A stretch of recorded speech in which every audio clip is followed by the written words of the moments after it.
সম্প্রতিকালে বিমান দুর্ঘটনা ও মাঝ আকাশ থেকে বিমানের হারিয়ে যাওয়া একটি দৈনন্দিন খবরে পরিণত হয়েছে। গত কয়েক শতাব্দীতে কয়েকশো বিমানের দুর্ঘটনা দেখেছে গোটা বিশ্ব। সাথে রয়েছে উড়ন্ত বিমানের মাঝ আকাশ থেকে হারিয়ে যাওয়ার মতো আচমকা রহস্যময়জনক ঘটনা।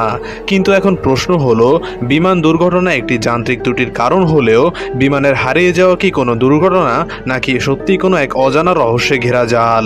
সম্মানিত দর্শক, ইতিহাসে পৃথিবী চ্যানেলে আপনি যদি নতুন হয়ে থাকেন তাহলে অনুরোধ করব চ্যানেলটিকে সাবস্ক্রাইব করে পাশে থাকা বেল আইকনটিকে বাজিয়ে দিন। চলুন শুরু করা যাক। ইতিমধ্যে এয়ার ইন্ডিয়ার বিমান বোয়িং 787 এই ড্রিমলাইনারটি মর্মান্তিক দুর্ঘটনার পূর্ববর্তী ঘটে যাওয়া বিভিন্ন দুর্ঘটনার কথাগুলোকে স্মরণ করিয়ে দেয়, কিন্তু সাথে হারিয়ে যাওয়ার কিছু ঘটনাও লোকসমগণে উঠে আসছে। বিমান হারিয়ে যাওয়ার ইতিহাসে অন্যতম ঘটনা ছিল মালয়েশিয়ান এয়ারলাইন্স ফ্লাইট 370 কুয়ালালামপুর থেকে বেইজিংয়ের উদ্দেশ্যে উড্ডয়নের ঘণ্টাখানেক পরেই মাঝ আকাশ থেকে হারিয়ে যায়।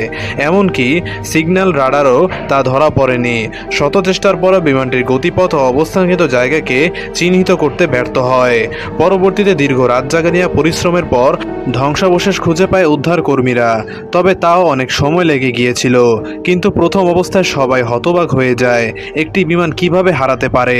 মূলত বিমানটির যান্ত্রিক সমস্যা ও অবস্থানকৃত জায়গার কম্পাসটি সমস্যার কারণে এই দুর্ঘটনা ঘটে।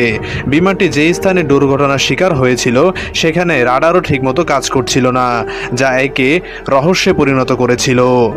তাই নিঃসন্দেহে বলা যায় কোনো রহস্যময় কারণ নয়, যান্ত্রিক ত্রুটি বা জলবায়ু ও স্থানগত সমস্যার কারণেই বিমান দুর্ঘটনা ও হারিয়ে যাওয়ার মতো রহস্যময় ঘটনা ঘটে।